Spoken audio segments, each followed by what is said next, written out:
Ever feel like reality is this big mysterious thing we're just sort of living in? Mm-hmm. Today, we're taking a deep dive into transurfing. Okay.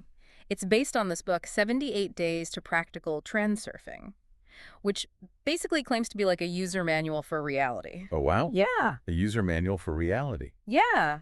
I like it. So what's interesting is it's not just some like new age self-help thing. Right. It's got these really heady concepts from physics and philosophy and even ancient wisdom. Yeah, and it kind of blends it all together. Like, it's not just like, oh, here's a bunch of practical techniques. It's like, let's explore some really deep concepts, Yeah. but then it gives you some practical tools to actually apply those. Okay, so let's unpack that a little bit. Okay. The first big idea is that the world is like a mirror, right? Exactly. But instead of reflecting our appearance, it's reflecting our thoughts, our beliefs, our expectations. Everything. Like our energy. Everything. It's kind of like if you think about a mirror, it doesn't judge. Right. It just reflects back whatever's in front of it. And that's kind of how transurfing views the world. It's like if you're putting out negativity, if you're constantly thinking negative thoughts, well, guess what? The reflection you're going to get back is going to be similarly negative. So if you're walking around thinking my life is a mess, the world is essentially saying right back at you. Yeah, in a way, Yeah. transurfing would say, this isn't just some feel-good idea. It's an actual force that's shaping our reality. Remember that example from the book about like being annoyed in a crowd Yeah. and you suddenly feel like everyone is in your way? Oh, I know that feeling.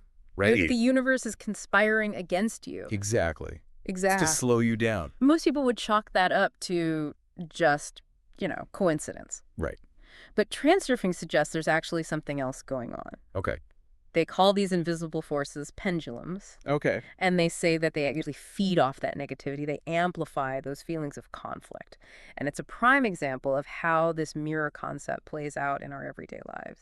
Okay, I'm intrigued, but the world being a mirror is just the tip of the iceberg here, right? It is. The book talks about something called the space of variations, which sounds kind of wild. It is where things get really interesting. Okay. So imagine a cosmic library, Okay. and it contains literally every possibility, like countless movie reels just waiting to be played. Okay. That's the space of variations, according to transurfing.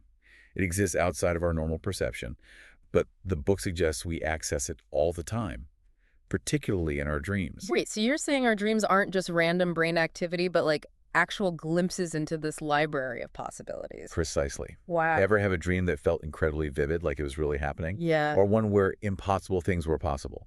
Transurfing would say you are tapping into the space of variations. Okay, my mind is officially blown. Yuckles. But if this space contains all possibilities, does that mean our future is predetermined? That's a great question. Like, is free will just out the window? That's where transurfing gets really empowering. Okay. It suggests that we aren't just these passive observers in this cosmic movie that's already been written. Okay. We're active creators. We get to choose which reel gets played. Okay. And the key is our intention. So we're not just along for the ride, we're holding the remote control. Exactly. Okay, I like where this is going. Chuckles. But there's a catch. Okay, there's always a catch. There's always a catch. It's not about forcing the world to give us what we want. Right. It's about aligning our thoughts and actions with the reality we desire. Okay, how do we do that? The book mentions something called external intention, which sounds pretty powerful. It is. The book describes it as this force we can tap into when our mind and our soul are in harmony. It's not just wishful thinking. It's a deep inner knowing that something is, and letting the universe catch up. And it contrasts this with what most people operate from, which it calls internal intention, where you are constantly trying to force the world to bend to your will. Right. And external intention is about aligning with the universe. That makes a lot of sense, but why does it seem like the harder we try to make something happen, Yeah. the more it eludes us? It's like that old saying, the law of attraction only works if you don't want it too badly. Exactly. And that brings us back to those pendulums we talked about earlier. Okay. Remember how I said they feed off negativity and conflict? Yeah. So transurfing suggests that when we become overly attached to something, when we put too much importance on it, we're actually giving those pendulums more power. Oh, interesting. They then throw obstacles in our way to keep us trapped in that cycle of wanting. So they're like little gremlins in our heads, like whispering doubts and insecurities. Yes. And the more we listen, the louder they get. A very apt analogy. Okay. They thrive in chaos and drama, Anywhere people are stuck in those negative thought patterns, They feed off that energy. they feed off that energy. Okay, this is starting to sound a little ominous, but also fascinating. It is. Chuckles. So, how do we ditch these energy vampires? Well, The book does mention specific transurfing techniques, right? right. Visualization is key. Oh, okay. But it's not just passive daydreaming. Right. It's about creating a detailed target slide of your desired reality. Yeah. You imagine it, you feel it, you believe it, but crucially, Right. you let go of the how. So we set the intention, and then we kind of trust that the universe will figure out the logistics. Exactly. The book uses the example of wanting a new car. Oh, okay. So instead of stressing about how you're going to afford it or where you're going to find it, you just visualize yourself driving that car. You're feeling the leather seats, smelling that new car smell. You feel the joy and freedom of already having it. I can get behind that, but transurfing isn't just about manifesting like material things, right? Right. It feels like it goes much deeper You're right. than that. It's about shifting your entire mindset, how you show up in the world. It's about recognizing that we are all interconnected and learning to work with these subtle forces of reality. The book talks about reducing importance, which feels central to all of this, but what does that actually mean? It's about letting go of that feeling of being overly attentive to outcomes. Okay. Right. Okay. It's about recognizing that our happiness doesn't depend on things outside of ourselves. So the less importance we give to things, Yeah, the less power those pendulums have over us. exactly. Okay. That's a core principle in transurfing. Gotcha. And this is where a lot of the practical techniques come in. Book even suggests treating inanimate objects as allies, like as part of your reality team, so to speak. I remember that, like thanking your car for a smooth ride. Exactly. It sounded a little out there at first, Right. but I can see how it ties into this bigger idea of shifting your energy Your awareness. and your awareness. Yeah. It's about moving from a mindset of lack and separation Right. to one of abundance and connection. Okay. And in that space of alignment, Yeah. that's where the magic happens, according to transurfing. Okay, so far we've got the world as a mirror, the space of variations, these pesky pendulums. Mm-hmm. What other mind-bending ideas are we diving into with transurfing? We've talked about how transurfing encourages us to step into the driver's seat of our reality, Right. but it also places a surprising amount of emphasis on letting go. Okay. It's this paradox of intention and allowance. That sounds tricky. Yeah, How do you find that balance? right. I'm picturing myself trying to force things to happen, but Yeah. also being like, let it go, let it go. Yeah. Like, how do you do both at the same time? It's definitely a practice, not a light switch you just flip. Okay. The book talks about moving from a state of control Okay. to one of observation. Okay. So instead of trying to micromanage Yeah. every aspect of your life, Yeah. you become more like a surfer, Okay. riding the waves of this space of variations. Oh, I like that analogy. So instead of fighting against the current, we're learning to read the waves and kind of steer ourselves in the direction we want to go. Exactly. But how do we even know which waves to ride? That's where guiding signs come in. Okay. Transurfing suggests that when we're moving toward a life that's in alignment with our true selves, Okay. the universe sends us these little hints or cues. Okay, are we talking signs from the universe? Yeah. Like finding a penny on heads or seeing a double rainbow? It could be as simple as that. Okay. But it's not about looking for specific things. Okay. It's about paying attention to the energy of situations, Okay. those qualitative shifts in your reality. So like that feeling of this is too good to be true. Yeah, Or maybe the opposite, something's not right here. exactly. Those are moments when we need to pay extra attention. Precisely. Okay. Those subtle cues can be indicators that you're either veering off course Okay. or that you're on the right track. Yeah. It's about tuning into your own inner compass. So how do we get better at deciphering those signs? Yeah. Are we talking full-on intuition here? Transurfing definitely emphasizes listening to your gut, Okay. your intuition, Yeah. but it also offers some practical guidance. Okay. The book talks a lot about inner comfort as a key indicator. So if something feels good in your gut, it's a green light, but if it feels off, maybe it's a sign to reconsider. Exactly. Okay. It's about learning to pay attention to those subtle signals from your body Right. and your intuition. Okay. The book even suggests that if you find yourself having to talk yourself into something, Yeah. it means on some level your soul is saying no. That's really insightful. Yeah. I know I've definitely experienced that, trying to convince myself that something is right when deep down I have a feeling it's not. Right. Yeah. And in those situations, Transurfing would say, trust that inner voice. Okay. It suggests that if you have the option to refuse an uncomfortable decision, Yeah. refuse it. That takes courage, though, right? It does. Especially if it goes against what everyone else is telling you to do or Yeah. what you think you should be doing. Absolutely. Yeah. But Transurfing reminds us that we are the creators of our own reality. Right. We have the power to choose, Okay. even if it means going against the grain, Right. even if it means facing those fears and doubts head on.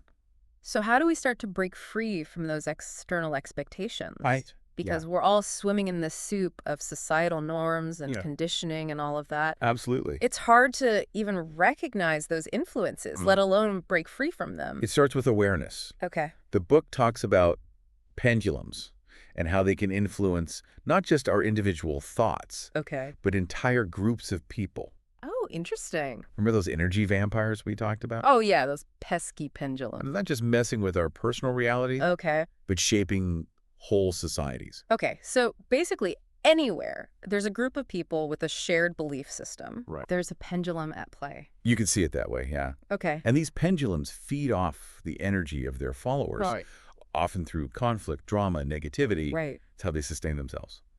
So those heated debates on social media, the never-ending news cycles of fear and outrage, Yeah. those are all pendulums at work? You can interpret it that way, yes. Yeah. They thrive on keeping us polarized, Yeah. divided, Right. and trapped in those lower vibrational states. This is starting to sound a little conspiracy theory-ish, Right. but I have to admit it's kind of making sense Well, because we do get so easily swept up in these collective waves of emotion Yeah. and fear and all that. It's not about seeing these pendulums as some evil force controlling us, Right. but recognizing them as part of the fabric of reality. Okay. They just are. Okay. And once we understand how they operate, Okay. we can choose to step out of their influence. So it's about waking up from that collective dream, so to speak. Exactly. And choosing to create our own reality. Exactly. I like that. And one of the most powerful ways to do that is by reducing the importance we place on things.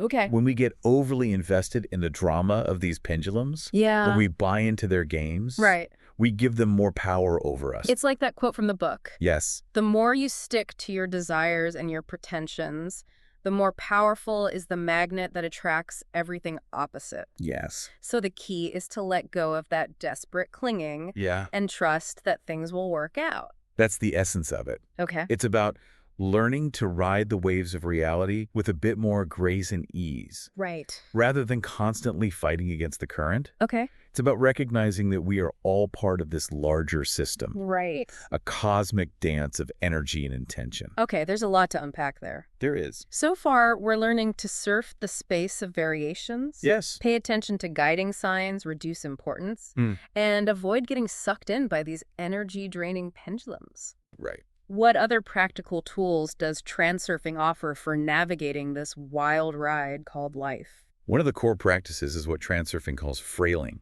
Okay. which essentially means shifting your focus from what you can get Okay. to what you can give. So it's like that old saying, give and you shall receive. Exactly. Okay. But how does that actually work in a practical sense? Yeah, how do you apply that? So instead of trying to force someone to do something, Right. you consider their needs Okay. and find a way to align your actions with theirs. So it's about creating mutually beneficial situations. Exactly. That sounds like a win-win. It is. But it also seems like it requires a lot of self-awareness It does. and empathy It does. to be able to do that effectively. But the book argues that this approach is far more effective than traditional methods of manipulation or force. It's about creating a flow of energy and intention that benefits everyone involved. I can see how that would be a game changer in relationships. Yeah. Both personal and professional. Yeah, absolutely. But how do we apply this principle in situations where we do need to assert our own needs or set boundaries? It's not about becoming a pushover. It's Oh. about recognizing that true power comes from letting go of the need to control. Okay. When you're secure in your own worth, Okay. you don't need to force others to validate you. Right. You can approach interactions from a place of genuine generosity Okay. and allow others to meet you there. So it's about shifting our mindset from what can I get from this person Yes, to how can I contribute to this interaction in a way that benefits both of us? exactly. I like it. It's about recognizing the interconnectedness of everything Okay. and working with the natural flow of energy Okay. rather than against it. So working with the universe instead of trying to force it to do what we want. Exactly. Okay. It's about creating a reality where everyone wins. This frailing concept is pretty radical. It is. But transurfing seems to encourage us to question even our most fundamental assumptions about how the world works. It does. For example, the book talks about treating inanimate objects as allies. Right. How does that fit into all of this?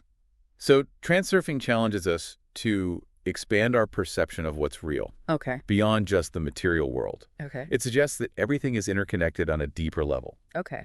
and even seemingly inanimate objects possess a subtle energy. So we're talking about treating our cars, Yeah. our computers, even our houses, hmm like they have some kind of consciousness. It might sound a little out there, Okay. but the book argues that when we approach these objects with respect, appreciation, Okay.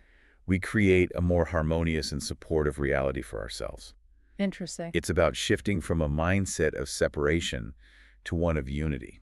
I can see how that could subtly change how we interact with the world around us. Yeah. It's about recognizing that there's a certain intelligence in everything, Right. not just in human beings. Precisely. Right. It's about acknowledging that interconnectedness Yeah. and working with these subtle energies of reality Okay. rather than ignoring them. Okay. I'm starting to get a sense of the depth and complexity of transurfing. Good. It's not just about manifesting your dream life. No. It's about fundamentally changing how you perceive and interact with reality itself. Yes. But all this talk of pendulums and guiding signs and treating your car like your best friend, Right. it can get a little overwhelming. It can. Is there a simple way to sum up the essence of transurfing? I think the core message is this. Okay. You are the creator of your reality. Okay. You have the power to choose which reel gets played in the space of variations. Okay. And by aligning your thoughts, beliefs, and actions with what you truly desire, Right. you can create a life of joy, abundance, and fulfillment. That's a powerful message. It is. It's about taking responsibility for our own experience Yeah. and recognizing that we are not victims of circumstance. We have the power to choose, Yes, we do. even if it means going against the grain, even if it means challenging those deeply ingrained beliefs about how the world works. And it's not just about creating a better life for ourselves. Transurfing suggests that by aligning with our true selves and creating a more harmonious personal reality, we're actually contributing to a more harmonious reality for everyone. Okay, so saying our individual realities aren't separate, but interconnected, like my choices impact the whole space of variations, kind of a ripple effect. Exactly. And that's where it gets really interesting. The book argues that we're not just using these techniques to manifest a new car or a better job. We're actually influencing the fundamental fabric of reality. That's a pretty big claim. But let's say I buy into all this. How do I actually start putting it into practice? This space of variations, these pendulums. It's a lot to wrap my head around. Well, the book offers a lot of practical techniques. And one of the most important is this idea of reducing importance. We've touched on that before. How does that tie into everything else we've discussed? Think of it this way. Those energy-draining pendulums we talked about, they feed off our anxieties, our fears, our desperate desires. The more importance we place on those things, the more we're feeding the pendulums, giving them power over us. Well, it's not just about, like, ignoring those negative emotions. It's about changing how much weight we give them. Precisely. It's about recognizing that those thoughts and feelings are temporary. They're like passing clouds, not the entire sky. Okay, that makes sense. But how do we actually do that? How do we reduce the importance we place on things, especially when it feels like our whole world is falling apart? The book suggests a few different techniques. One is to practice shifting your focus from the problem to the solution. Instead of dwelling on what's wrong, ask yourself, what can I do to make this better? Even if it's just a small step. So it's about taking action, even if it's just a small step. Exactly. Action is key because it shifts your energy from a place of helplessness to a place of empowerment. That makes sense. Are there any other techniques that can help with this whole reducing importance thing? Another powerful practice is what the book calls sliding. Sliding, like a playground. Not quite. It's about creating detailed mental images of your desired reality. Okay, so it's like visualization. It is, but transurfing takes it a step further. It's not just about visualizing the end goal, but also the process of getting there. The book encourages you to create these vivid mental slides that engage all of your senses so you can really feel what it's like to be living that desired reality. So instead of just picturing myself living in my dream home, I'm also visualizing myself packing boxes, signing the mortgage papers, handing over the keys to my old place, all of it. Exactly. And by repeatedly immersing yourself in those detailed visualizations, you're essentially programming your subconscious mind to create that reality. That's fascinating. So it's like planting seeds in our minds, seeds that will eventually grow into our desired reality. Exactly. And the more detail and emotion you can bring those visualizations, the more powerful they become. This has been a fascinating deep dive. We've learned about the world as a mirror, the space of variations, those pesky pendulums, and even how to use our intention to shape our reality. What's the key takeaway you hope our listeners walk away with? I think the most important message is this. You are not a victim of circumstance. You have far more power to shape your reality than you've been led to believe. It's about recognizing that we are active participants in this cosmic dance of energy and intention, and that we have the ability to choose which tune we want to dance to. Beautifully put. This whole transurfing system is incredibly thought-provoking. It challenges a lot of our assumptions about how the world works. It certainly does. But if even a fraction of what the book claims is true, it could radically change how we live our lives. It's a call to awaken to our own power, to step into the driver's seat of our own reality. Exactly. Yeah. And to remember that we are all connected, that our individual choices have the power to create ripples of change throughout the entire space of variations. So the next time you're feeling stuck, remember, you have the power to change the channel of your reality. What will you choose to experience? The possibilities are truly limitless. That's it for this deep dive into transurfing. We'll leave you with that thought. Until next time, keep exploring, keep questioning, and keep creating the reality you desire.